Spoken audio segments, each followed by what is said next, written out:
आज coordinate geometry mathematics का बहुत ही इंपॉर्टेंट सेगमेंट। इंपॉर्टेंट इसलिए नहीं कि इससे बहुत ज़्यादा सवाल आता है, इंपॉर्टेंट इसलिए कि इसका जितना भी सवाल आता है हम बना सकते हैं, बिल्कुल 100% स्कोर कर सकते हैं हम इस चैप्टर में। काफ़ी कॉन्सेप्चुअल और बहुत ही सिंपल है, अपने को बस कॉन्सेप्ट सीखना है और सवाल करते रहना है और कॉन्सेप्ट को समझना है। ठीक है, तो स्टार्ट करते हैं। कोऑर्डिनेट ज्योमेट्री, 2 डायमेंशनल ज्योमेट्री के नाम से इसको जानते हैं हम। इसमें हम जब भी बात करेंगे 2 डायमेंशन की बात करेंगे, तीसरे डायमेंशन को नहीं लाएंगे। उसके लिए हमको 3D ज्योमेट्री एक अलग चैप्टर बना हुआ है, उसको बाद में पढ़ना है। फिलहाल 2D की बात करेंगे, एक्स एक्सिस वाई एक्सिस की बात करेंगे। ठीक है, तो इसके अंदर बेसिकली हम क्या क्या पढ़ने वाले हैं। सबसे पहले मैं कहानी स्टार्ट करूंगा पॉइंट से। हालांकि ये कोई चैप्टर नहीं है, बट इसके बिना पूरा कोऑर्डिनेट अधूरा है। तो सबसे पहले हम पॉइंट्स के बारे में जानेंगे, उसके बाद हम लोग स्ट्रेट लाइंस पे जाएंगे, स्ट्रेट लाइंस के पास जाएंगे, उसके बाद सर्कल, और उसके बाद कोनिक सेक्शन में 3 चैप्टर और है बच्चों। पहला है पैराबोला, दूसरा है एलिप्स और तीसरा है हाइपरबोला। ये कहानी है पूरे कोऑर्डिनेट का, इनके बारे में हमको पढ़ना है। और कुल मिला के देखा जाए तो JEE मेन के अंदर कम से कम 6 से 7 क्वेश्चन यहां से आने वाला है मिनिमम। और 6 से 7 क्वेश्चन अगर आपने स्कोर किया, बिल्कुल बनने वाला होता है। और मैं अगर पूरा पढ़ा दूं तो यकीन मानो सारा सवाल बना पाओगे बिल्कुल। तो अगर इतना कर लिया तो कम से कम 25 से 28 नंबर तुम्हारा कहीं नहीं जा रहा है मैथमेटिक्स में, सिर्फ कोऑर्डिनेट ज्योमेट्री से। तो चलिए बकवास बात बाद में करेंगे हम, पहले कहानी को शुरू करते हैं बिना देरी किए। अपना पहला चैप्टर हेडिंग लगा लो आप, पॉइंट्स। पॉइंट्स पॉइंट्स में हम सबसे पहले पढ़ेंगे पॉइंट्स का रिप्रेजेंटेशन। इसका रिप्रेजेंटेशन, पॉइंट को रिप्रेजेंट कैसे करते। तो इसके लिए 2 तरह के सिस्टम बनाए गए हैं, एक कार्टेशियन कोऑर्डिनेट सिस्टम, दूसरा पोलर कोऑर्डिनेट सिस्टम। हालांकि पोलर कोऑर्डिनेट सिस्टम इतना अपने काम का नहीं है फिलहाल, लेकिन उसके बारे में भी थोड़ा जानेंगे जरूर। तो अपने काम का जो है that is Cartesian coordinate system. Cartesian coordinate system अगर इसकी बात करें तो इसको आप पहले से जानते हो, क्लास 9-10 में आपने थोड़ा आइडिया लिया है, मैं फिर भी बता रहा हूं शुरू से। एक हॉरिजॉन्टल लाइन होता है बच्चों, जिसको हम लोग एक्स एक्सिस के नाम से जानते हैं। एक वर्टिकल लाइन होता है जिसको हम लोग वाई एक्सिस के नाम से जानते हैं। और दोनों का जो इंटरसेक्शन पॉइंट है that is origin. Origin, this is origin. और इसका कोऑर्डिनेट माना गया है 0 0, बिल्कुल स्टार्टिंग, यानी कि जितने भी हम मेजरमेंट करने वाले हैं सारे के सारे हम यहां से करने वाले हैं, इस वाले पॉइंट से। अब किसी पॉइंट का रिप्रेजेंटेशन कैसे करते हैं। रिप्रेजेंटेशन ऑफ पॉइंट की अगर बात की जाए, कोई बोला कि मान लो कि फर्स्ट क्वाड्रेंट में, 4 क्वाड्रेंट में, ये भी याद रखना है कि ये एक्स एक्सिस और वाई एक्सिस मिलके जो 2 डायमेंशनल सिस्टम बनाता है, कार्टेशियन कोऑर्डिनेट सिस्टम, ये सिस्टम क्या करता है, हमारे 2 डायमेंशनल स्पेस को 4 पार्ट में डिवाइड कर देता है, जिनको हम क्वाड्रेंट्स के नाम से जानते हैं। This is first quadrant, this is second quadrant, this is third quadrant and this is fourth quadrant. ठीक है बात। अब मान लो फर्स्ट क्वाड्रेंट में कोई एक पॉइंट दिया हुआ है P, जिसका कोऑर्डिनेट है सपोज x1, y1। तो सवाल ये आता है, ऐसे लिखा जाता है पॉइंट को, ब्रैकेट x1 y1 बीच में कॉमा। तो ये क्या रिप्रेजेंट करता है वो जानना सबसे जरूरी है। तो बहुत सिंपल सी चीज है बच्चों, ये जो x1 दिख रहा है आपको, x1, इसको बोलते हैं x coordinate. x coordinate of point P, या फिर इसको एब्सिसा के नाम से जानते हैं, ABSCISS से एब्सिसा ऑफ P। कोई एब्सिसा बोले तो समझ जाना कि वो x कोऑर्डिनेट की बात कर रहा है। और ये जो y1 है इसको हम बोलते हैं y coordinate, y coordinate of point P, या फिर इसका जो दूसरा नाम है that is ordinate, ordinate of P। तो इसको पहला वाला जो नंबर है इसको बोलते हैं x कोऑर्डिनेट या फिर एब्सिसा, और दूसरा वाला जो नंबर है इसको बोलते हैं y कोऑर्डिनेट या फिर ऑर्डिनेट। अब ये रिप्रेजेंट क्या करता है, तो बेसिकली जो x कोऑर्डिनेट होता है वो रिप्रेजेंट करता है इस पॉइंट का y एक्सिस से परपेंडिकुलर डिस्टेंस कितना है। यानी कि अगर यहां से एक परपेंडिकुलर डालूं y एक्सिस के ऊपर, तो यहां से यहां तक जो डिस्टेंस है दैट इज x1। और डिस्टेंस की बात कर रहे हैं तो ज्यादा बेहतर कि इसमें लगाओ मॉड, क्योंकि डिस्टेंस कभी निगेटिव नहीं हो सकता है, लेकिन पॉइंट्स निगेटिव भी हो सकता है। ठीक है, तो किसी पॉइंट का x कोऑर्डिनेट मतलब उसका मॉड अगर ले लिया जाए तो उस पॉइंट का परपेंडिकुलर डिस्टेंस मिल जाएगा y एक्सिस से। सिमिलरली उसका जो y कोऑर्डिनेट है y1, एक काम करो यहां से परपेंडिकुलर डालो x एक्सिस पे, तो ये जो डिस्टेंस हुआ दिस इज y1, ज्यादा बेहतर इसमें मॉड लगा दें। तो समझ आ गया कहानी, यानी कि किसी भी पॉइंट का जो x कोऑर्डिनेट है उसका mod it represents distance of perpendicular distance of P from y axis, confuse नहीं होना है। एक्स कोऑर्डिनेट का मॉड वाई एक्सिस से डिस्टेंस, और वाई कोऑर्डिनेट का mod this is perpendicular distance from x axis. यहां तक कहानी क्लियर। अगली बात, ये जो पॉइंट आपको दिखाई दे रहा है फर्स्ट क्वाड्रेंट में बच्चों, दोनों कोऑर्डिनेट जो होता है वो पॉजिटिव होता है, यानी कि x coordinate y coordinate. Second quadrant में अगर जाएं तो x negative y positive, third quadrant में अगर जाएं तो दोनों निगेटिव, और फोर्थ क्वाड्रेंट में अगर जाएं तो एक्स पॉजिटिव होता है और वाई का वैल्यू निगेटिव होता है। तो ये बेसिक स्ट्रक्चर है कार्टेशियन कोऑर्डिनेट सिस्टम का। तो कुल मिला के आपको याद क्या रखना है, कोई पॉइंट है, उसका एक्स कोऑर्डिनेट मतलब उसका वाई एक्सिस से डिस्टेंस कितना है, उसका वाई कोऑर्डिनेट मतलब उसका एक्स एक्सिस से डिस्टेंस कितना है, और डिस्टेंस मतलब ऑब्वियसली निगेटिव है तब भी पॉजिटिव बनाना है, पॉजिटिव है तो पॉजिटिव है ही। तो इसको आप लोग नोट करें। सबसे पहले वीडियो को पॉज कर लेना, फिर नोट करना, मैं कहानी को बढ़ाता हूं आगे।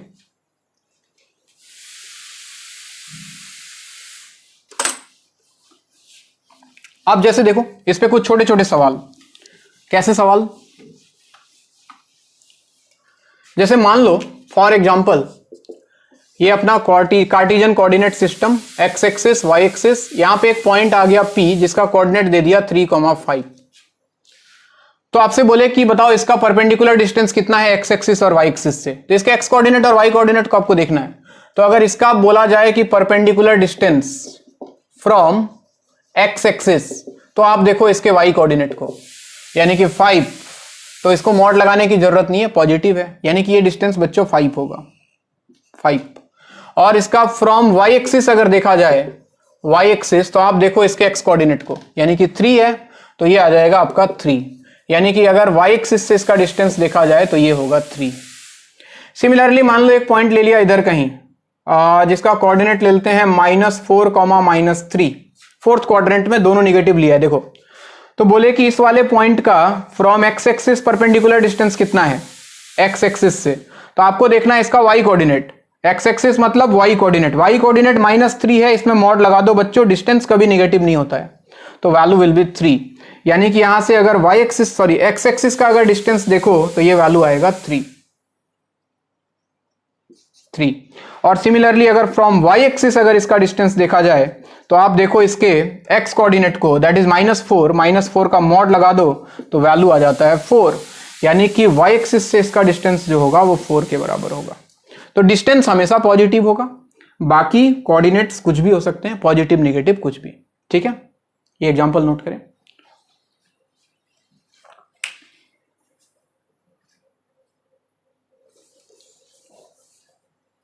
वीडियो पॉज करते जाना, नोट करते जाना, ठीक है। अब देखो एक और सवाल, थोड़ा सा अच्छा सवाल, थोड़ा सा अच्छा। बोला कि एक कार्टेशियन कोऑर्डिनेट सिस्टम में एक पॉइंट है P जिसका कोऑर्डिनेट है बच्चों 3,5। ठीक है, तो हमें पता है 3,5 कहां पे होगा, यहां ओरिजिन है, तो 3, 5 इधर कहीं फर्स्ट क्वाड्रेंट में, दिस इज पॉइंट P 3,5। सवाल लिखो आप, फाइंड, लिखते जाओ, find number of points on x axis, find number of points on x-axis whose perpendicular distance, whose distance, not perpendicular को काट दो, find number of points on x-axis whose distance from the point P is line change first part में लिखना है equal to 5, second part में less than 5, और third part में आपको लिखना है ग्रेटर देन 5। फिर से सवाल बोल रहा हूं मैं, find number of points on x axis whose perpendicular distance, फिर से परपेंडिकुलर बोल दिया, परपेंडिकुलर काट दो, find number of points on x axis whose distance from the point P is, line change, पहला part equal to 5, less than 5, greater than 5, यानी कि x axis पे आपको नंबर ऑफ पॉइंट्स बताना है, कितने पॉइंट्स हैं। अगर पहले पार्ट की बात करूं, जिनका डिस्टेंस P से 5 के बराबर है, ऐसा कितना पॉइंट एक्स एक्सिस पे एग्जिस्ट कर रहा है। तो आप बोलोगे सर एक काम करते हैं, यहां से एक परपेंडिकुलर अगर डालूं तो मुझे पता है कि ये जो डिस्टेंस होगा वो y कोऑर्डिनेट यानी कि 5 के बराबर होगा। और हमेशा याद रखना बच्चों, हमेशा याद रखना कि परपेंडिकुलर डिस्टेंस जो होता है किसी पॉइंट का किसी लाइन से, that is the shortest distance. Side में कहीं लिख लो, perpendicular distance of a point from a line is the shortest distance. इससे छोटा डिस्टेंस इस पॉइंट का इस लाइन से पॉसिबल नहीं है। इमेजिन करके देख लो, इस पॉइंट के अलावा तुम कोई भी पॉइंट इस पे लेते हो और इसका डिस्टेंस अगर यहां से निकालते हो तो वो 5 से ज्यादा ही तो आएगा, कम थोड़ी आएगा। तो उसने बोला कि ऐसा कितना पॉइंट है एक्स एक्सिस पे जिसका डिस्टेंस यहां से 5 के बराबर है। तो सिर्फ एक पॉइंट बच्चों, ये वाला पॉइंट है, सिर्फ ओनली 1 पॉइंट। तो इसका आंसर हो गया 1 पॉइंट।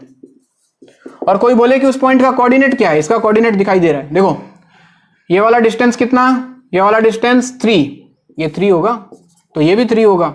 तो इस पॉइंट का कोऑर्डिनेट हो जाएगा बच्चों 3,0, यानी कि सिर्फ एक पॉइंट है जिसका कोऑर्डिनेट 3,0। एक्स एक्सिस पे y कोऑर्डिनेट 0 होता है, y एक्सिस पे x कोऑर्डिनेट 0 होता है, इस बात का ख्याल रखें। तो सिर्फ एक पॉइंट एंड दैट इज 3,0। दूसरा सवाल पूछे, उसने पूछा कि ऐसा कितना पॉइंट है एक्स एक्सिस पे जिसका डिस्टेंस 5 से छोटा है P से। ऐसा कोई पॉइंट ही नहीं है, कोई पॉइंट ऐसा नहीं है जिसका डिस्टेंस यहां से 5 से कम आ जाए। इमेजिन करो, तो इसका आंसर हो गया 0 पॉइंट्स। और फिर उसने पूछा ऐसा कितना पॉइंट है एक्स एक्सिस पे जिसका डिस्टेंस इस पॉइंट से 5 से ज्यादा है। इसको छोड़ के सारा पॉइंट, भाई जितना पॉइंट ले लो सबका डिस्टेंस 5 से ज्यादा ही आएगा। समझ रहे हो बात को? तो इसका आंसर आ जाएगा infinite number of points. Note करो इसको। तो थर्ड पार्ट का आंसर हो गया इनफाइनाइट नंबर ऑफ पॉइंट्स ऐसा है एक्स एक्सिस पे जिसका डिस्टेंस 5 से ज्यादा है, जो हमें साफ साफ फील आ रहा है। गर्मी भी बहुत ज्यादा है।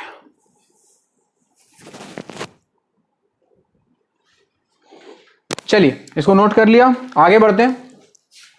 ये तो बहुत बेसिक सवाल उठाया था मैंने। नेक्स्ट हेडिंग लगाओ आप, डिस्टेंस फॉर्मूला। कुछ पुरानी बातें करते हैं जो आपने क्लास 9-10 में पढ़ा है। मैं एक बार फिर भी लिखते जाऊंगा सब कुछ, ताकि यूज करूं तो कोमा में ना जाओ आप। डिस्टेंस फॉर्मूला ये आपने क्लास 9 में पढ़ा होगा, इसका प्रूफ भी देखा होगा, हालांकि हमें उसकी जरूरत नहीं है।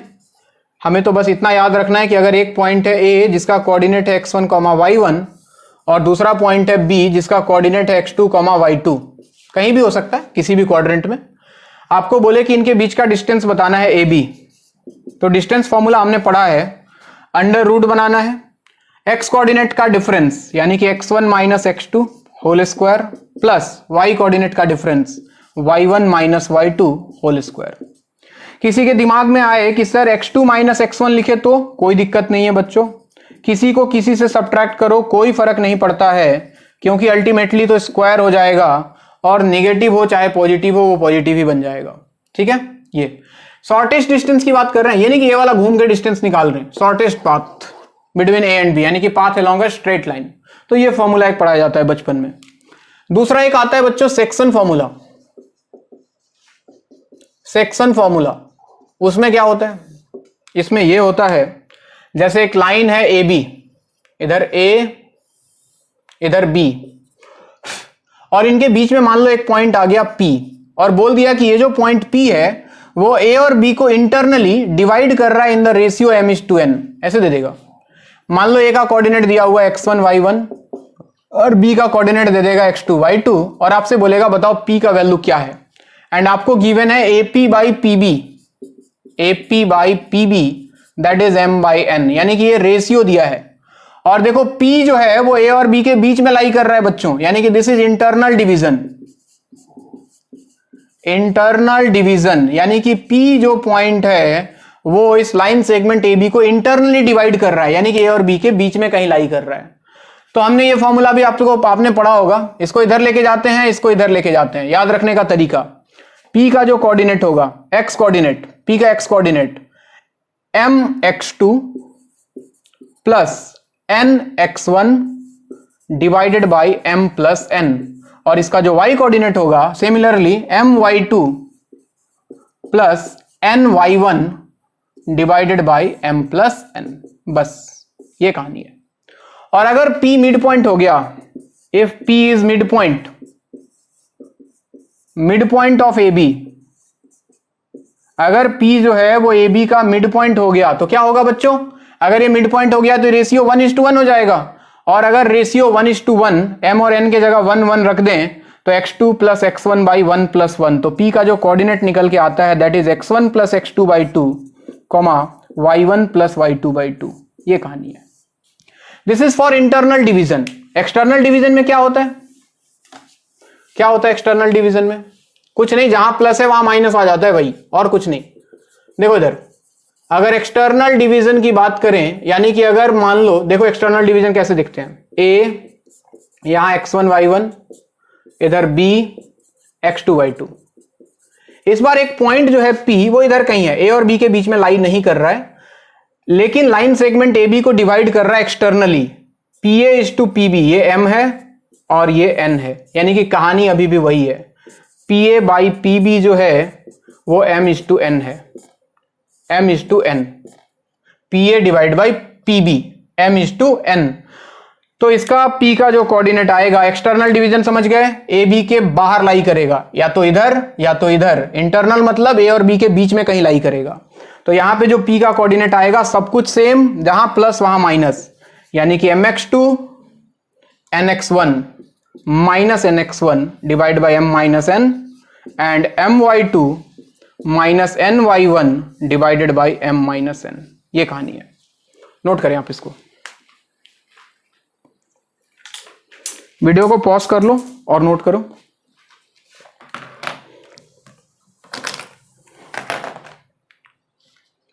पॉज करो, नोट करो, मैं मिटा रहा हूं।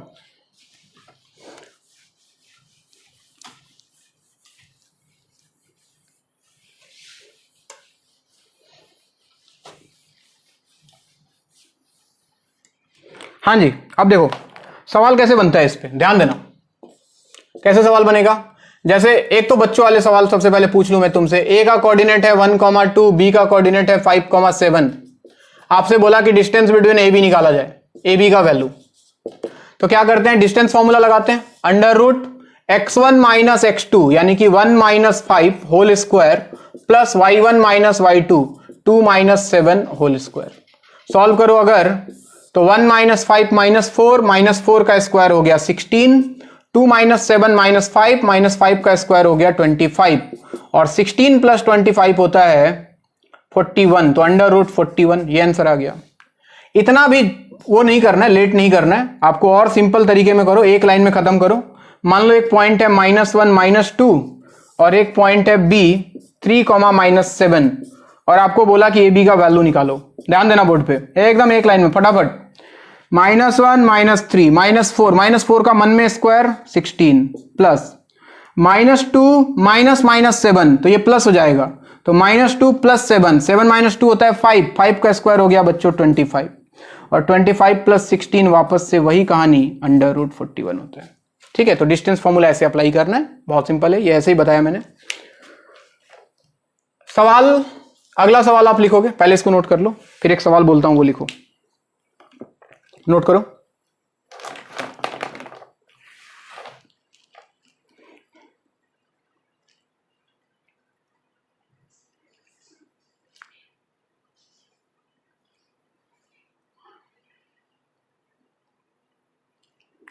हाँ जी लिखें, A12 B7, 10 आर 2 पॉइंट्स, जैसे जैसे बोल रहा हूं वैसे वैसे लिखो। A12 B7, 10 are 2 points, then find coordinate of a point P, then find coordinate of a point P which divide the line segment, find coordinate of a point P which divide the line segment from A to B, which divide the line segment from A to B in the ratio 2:3, in the ratio 2:3। Line change करके पहला part internally और second part externally.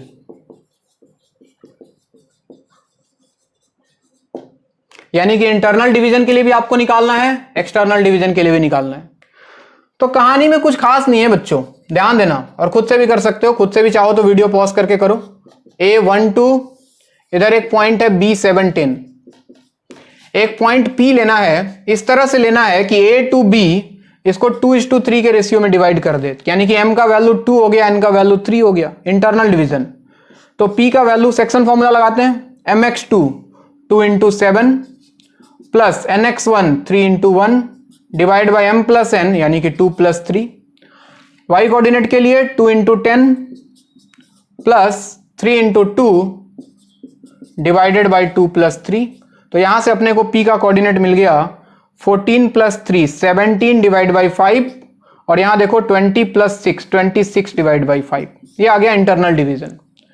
अगर external division की बात करें, external division की, यहां मान लो A है 1 2, इधर मान लो B है 17, और पॉइंट P लेना है इस तरह से कि 2:3 एक्सटर्नल हो।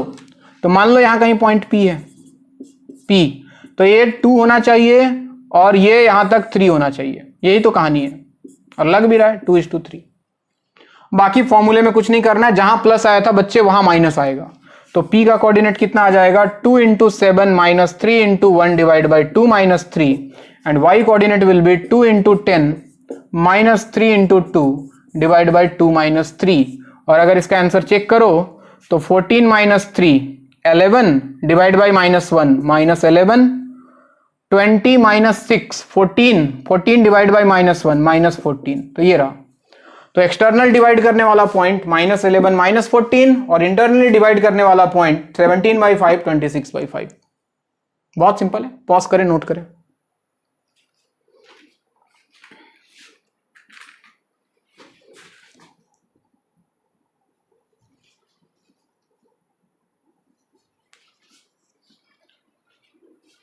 मैं इसको मिटा रहा हूं, तुम पॉज करके लिखना। नेक्स्ट एक और सवाल, बढ़िया सवाल।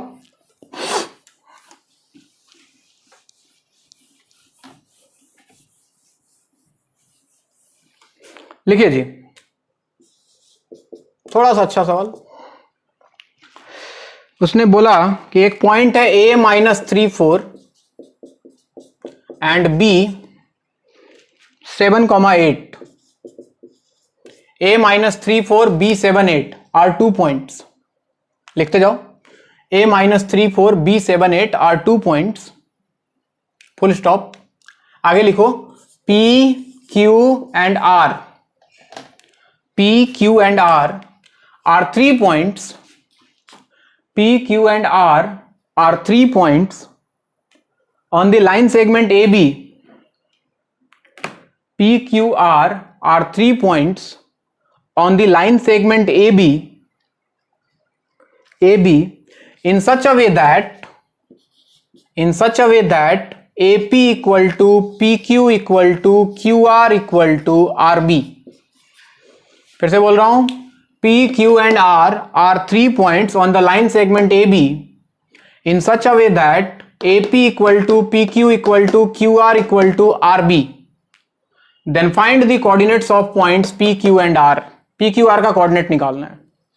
Find coordinates of the points P Q and R। देखो, चाहो तो वीडियो पॉज करके सवाल खुद से सॉल्व करो, ठीक है। और अगर कंफ्यूजन हो तो वीडियो देखो। A पॉइंट है बच्चों, कोऑर्डिनेट है -3 4। B पॉइंट इधर कहीं ले लेता हूं अपनी मर्जी से, 7,8। सुनते जाना, इधर P लेना है, इधर Q लेना है, इधर R लेना है। इस तरह से लेना है। ये सारा सेगमेंट का लेंथ बच्चों बराबर आना चाहिए, इस बात का ख्याल रहे, हर सेगमेंट का लेंथ बराबर है। तो नॉर्मल सेक्शन फॉर्मूला लगाने का, और कुछ नहीं। जैसे P की अगर बात की जाए तो P के लेफ्ट में देखो तो 1, अगर इसको 1 मानते हो, और राइट में देखो तो 3, तो P क्या कर रहा है, इसको 1:3 के रेशियो में डिवाइड कर रहा है इंटरनली। तो सेक्शन फॉर्मूला लगा दो, बाकी Q और R को थोड़ी देर के लिए भूल जाओ। तो P का कोऑर्डिनेट अगर लिखें तो MX2 यानी कि 1 into 7 प्लस 3 into -3। डायरेक्ट लिखता हूं, 1 into 7 7 plus 3 into -3 -9 plus minus minus divide by 1 plus 3। Y coordinate लिखूं तो 1 into 8 8 plus 3 into 4 12 divided by 1 plus 3। और यहां से देखो तो p का कोऑर्डिनेट आ जाता 7 minus 9 minus 2 by 4 minus 1 by 2 and 20 by 4 5। ये p का कोऑर्डिनेट आ गया। q की अगर बात करें q तो साफ साफ दिख रहा है, इधर भी 2 इधर भी 2, रेशियो 1:1, यानी कि ये तो मिड पॉइंट है। और मिड पॉइंट के लिए तो दिमाग लगाने की जरूरत नहीं, x1 plus x2 by 2 minus 3 plus 7 by 2 and y coordinate will B 4 plus 8 by 2। और यहां से देखो तो आपको q का कोऑर्डिनेट मिलता है 7 माइनस 3 4 बाई 2 यानी कि 2 एंड 8 प्लस 4 12 बाई 2 यानी कि 6। और अगर r को देखो, r को तो उल्टा कहानी, ये 3 हो गया यहां से यहां तक और ये 1 हो गया, यानी कि रेशियो हो गया बच्चों 3:1 का। बस फॉर्मूला सेम। x कोऑर्डिनेट की बात करें तो 3 into 7 21 plus 1 into minus 3 minus 3 divide by 3 plus 1। y coordinate देखा जाए तो 3 into 8 24 plus 1 into 4 4 divided by 3 plus 1। और यहां से कोऑर्डिनेट अगर आप देखो 21 माइनस 3 18 होता है, 18 बाई 4 यानी कि 9 बाई 2। और यहां देखो तो 28 बाई 4 7। तो ये आपका पी क्यू आर तीनों का कोऑर्डिनेट हमने बिल्कुल सिंपल सेक्शन फॉर्मूला से निकाल लिया। इसको करने का एक आसान तरीका था बच्चों, ध्यान देना बोर्ड पे, इतना दिमाग लगाने की जरूरत ही नहीं थी। अगर थोड़ा सा दिमाग और लगा देते तो a माइनस 3 4 था, सबकी निगाहें बोर्ड पे, और b था बच्चों 7 8। देखना, हमें पता है कि सबसे आसान निकालना है q, क्योंकि q जो है वो मिड पॉइंट है। तो सबसे पहले q के बारे में बोल लेते हैं।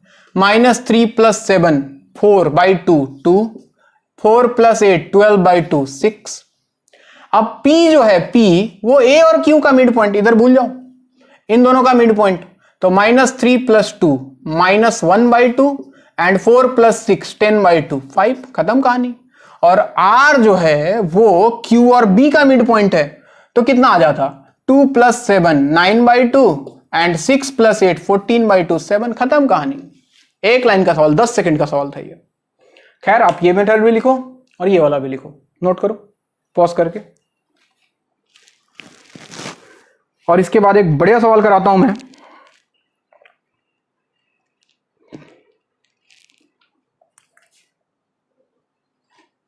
नोट करो इसको।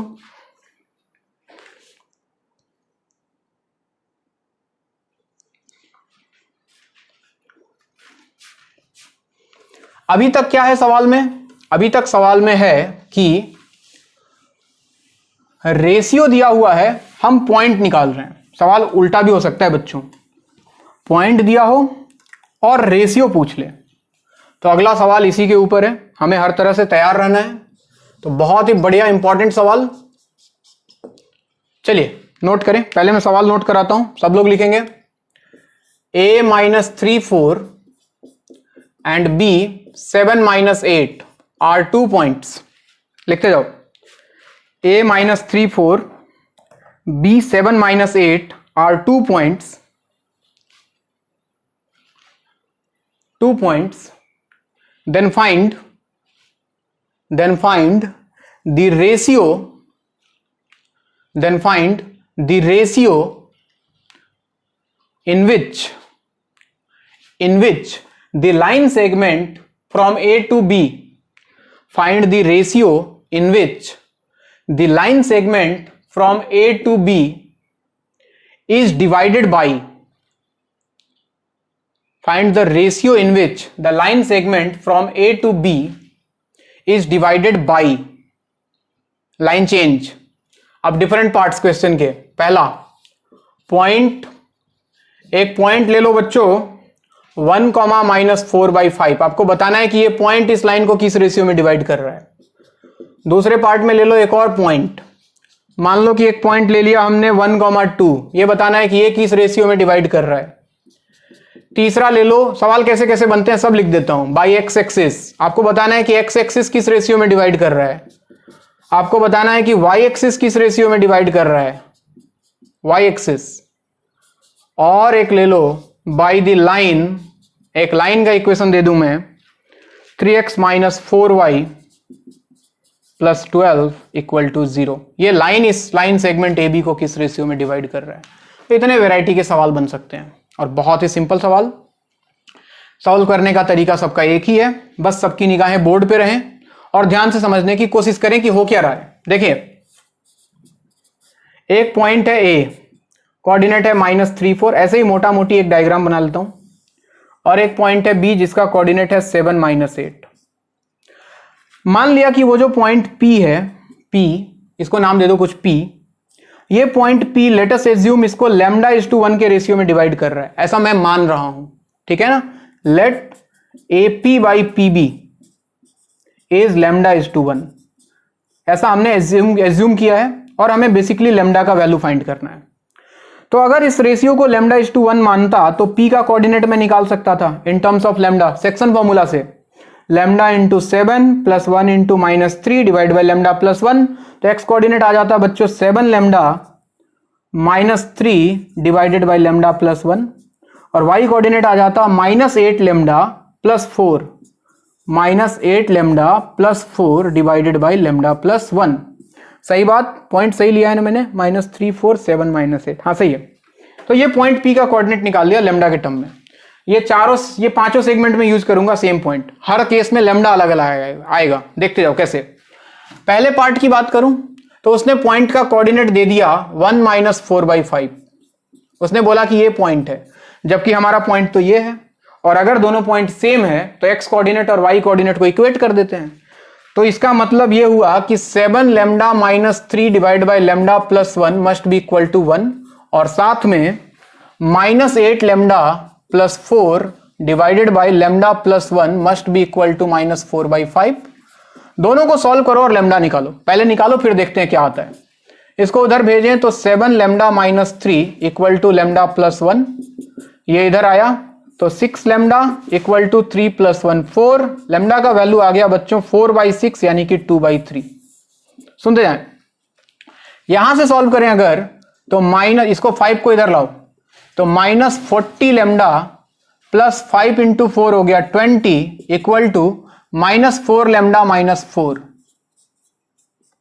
ठीक, देखना, -4 लैम्डा को इधर लाओ तो -40 + 4 -36 लैम्डा इक्वल टू -4 -20 -24, और लैम्डा ऐसा लगता है -24/-36 यानी कि अगेन 2/3। तो ख्याल इसी बात का रखना होता है कि लैम्डा दोनों से सेम आना चाहिए। अगर दोनों से सेम आया तो रेशियो हो गया बच्चों 2:3, खत्म कहानी।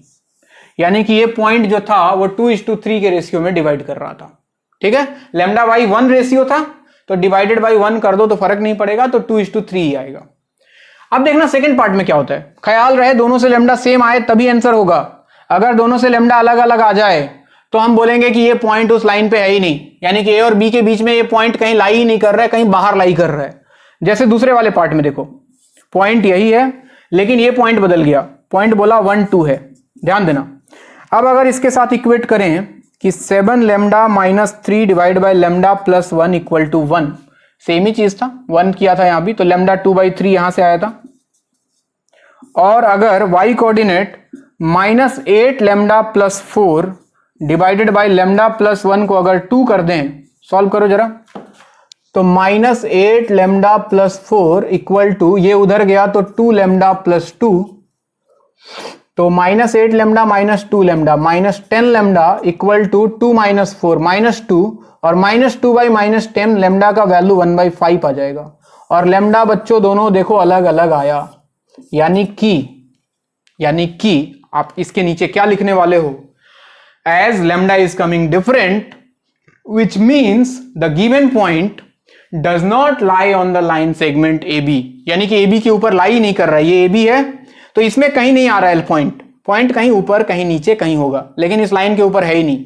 अब जब लाइन के ऊपर है ही नहीं तो डिवाइड कैसे करेगा, किसी रेशियो में। ठीक है, तो अगर लैम्डा सेम नहीं आए तो आपको लिखना है point does not lie on the line segment AB। Pause करो और नोट करो यहां तक।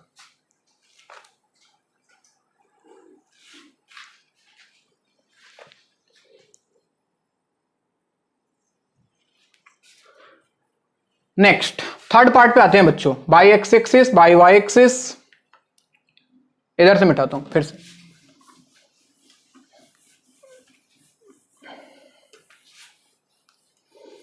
देखिए क्या हो रहा है, पॉइंट अपने पास था ए बी। अब क्या पूछना चाह रहा है थर्ड पार्ट में, वो मैं आपको समझाने की कोशिश कर रहा हूं। यहां पॉइंट ए मान लो, इधर कहीं पॉइंट बी मान लो अपनी मर्जी से।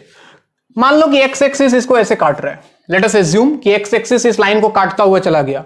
तो आपसे बोला कि जो एक्स एक्सिस किस रेशियो में डिवाइड कर रहा है, मतलब एक्स एक्सिस जहां इसको इंटरसेक्ट कर रहा है ये पॉइंट पी है, और आपको फिर से एपी बाई पीबी यानी कि ये रेशियो बताना है। तो कहानी यहां तक सेम, ये वाला कहानी सेम, यानी कि मानना है कि ये रेशियो जो है वो λ:1 का है, λ:1 का रेशियो है, और p का कोऑर्डिनेट निकालना है। निकाल लिया। अब चूंकि ये पॉइंट p जो है एक्स एक्सिस का भी पॉइंट है, तो कॉन्सेप्ट बहुत सिंपल, कोई भी पॉइंट अगर एक्स एक्सिस पे लाई कर रहा है तो इसका एक्स कोऑर्डिनेट क्या होगा पता नहीं, लेकिन वाई कोऑर्डिनेट इसका 0 होगा, ये हम जानते हैं बात। नीचे लिख लोगे, as point p lies on x axis so put y coordinate equal to 0, y equal to 0, यानी कि इस पॉइंट का y कोऑर्डिनेट ये रहा -8 lambda plus 4 divided by lambda plus 1 must be equal to 0। ये पूरा 0 हो गया, -8 lambda plus 4 equal to 0। Lambda का वैल्यू आ जाएगा बच्चों -4 बाई -8 1/2, तो आंसर आ गया 1:2। खत्म कहानी। यानी कि एक्स एक्सिस इसको 1:2 के रेशियो में डिवाइड कर रहा है। और सिमिलरली अगले पार्ट में उसने बोला बाई वाई एक्सिस, तो मान लो कि ए बी और ये वाई एक्सिस है, लेट अस अज्यूम, और ये पॉइंट पी है। आपको बताना है एपी बाई पीबी, कहानी वही, मानोगे λ:1 और पॉइंट पी का कोऑर्डिनेट यही आएगा। अब ये पॉइंट वाई एक्सिस पे है तो हम जानते हैं कि इसका एक्स कोऑर्डिनेट 0 होगा, वाई कोऑर्डिनेट क्या होगा हमें मतलब नहीं है, लिख लेना, as point P lies on y axis so it's x coordinate will be 0, और इस पॉइंट का एक्स कोऑर्डिनेट उठा के 0 कर दो इस बार, यानी कि 7 lambda -3 divide by lambda plus 1 must B 0। ये पूरा 0 हो जाएगा, और 7 लैम्डा इक्वल टू 3, लैम्डा का वैल्यू बच्चों 3/7, यानी कि रेशियो आ जाएगा 3:7। ये कहानी है, नोट करें। अब एक लास्ट पार्ट बचा, वो भी देख लो।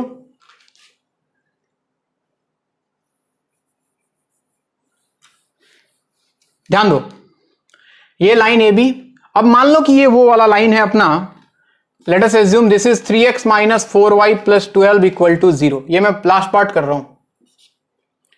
आपको बताना है कि ये लाइन इस लाइन को किस रेशियो में डिवाइड कर रहा है। तो फिर से स्टार्टिंग का कहानी बिल्कुल सेम, p का वैल्यू तक तो निकालना है, λ:1 मान के p निकल गया। अब ये जो p पॉइंट है, p पॉइंट ये इस लाइन का पॉइंट है, इस लाइन का भी, इसका भी है, इसका भी है। तो लिखोगे तुम as point p lies on the given line so it will satisfy. ये क्या करेगा, इस लाइन को सेटिस्फाई करेगा। सेटिस्फाई करने का मतलब समझते हो, कुछ नहीं, लाइन के इक्वेशन में x के जगह x कोऑर्डिनेट और y के जगह y कोऑर्डिनेट पुट कर दो। क्या बोल रहे हो सर, देखो 3 इंटू एक्स, एक्स का कोऑर्डिनेट ये रहा 7 lambda -3 divide by lambda plus 1 -4 into y का वैल्यू आ गया -8 lambda plus 4 divide by lambda plus 1 प्लस 12 इक्वल टू 0। और इसको सॉल्व करो, लैम्डा का वैल्यू देखो 1:5 ऐसा कुछ आएगा, चेक करना आप, आपके लिए छोड़ रहा हूं। यानी कि ये लाइन इस लाइन सेगमेंट ए बी को 1:5 के रेशियो में डिवाइड कर रहा था। ये कहानी है। तो इतने वैरायटी के इस पे सवाल बन सकते हैं। पॉज करो, नोट करो। अब 2-4 लाइन कुछ मैं जो लिखवाना चाहता हूं वो भी लिख लो, खत्म करो इसको।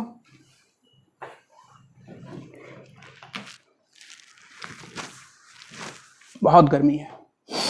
हाँ जी, मैं क्या बोल रहा हूं, सुनना बात को मेरी।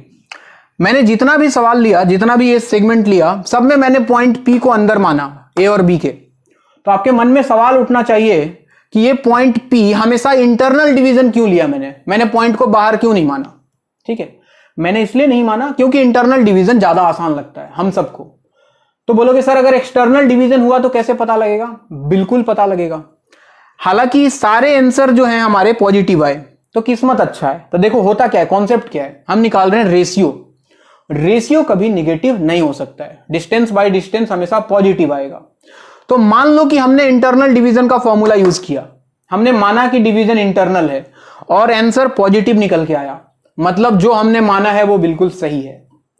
अगर मान लो हम इंटरनल डिवीजन का फॉर्मूला यूज करते और आंसर आ जाता -1/5, अब रेशियो निगेटिव हो नहीं सकता है, तो हम क्या बोलते कि ratio is 1:5 but division is external, यानी कि हमारा एज्यूम्पशन गलत था बट आंसर सही है। बट जो इंटरनल मान के हमने किया वो इंटरनल है नहीं, बेसिकली वो एक्सटर्नल था।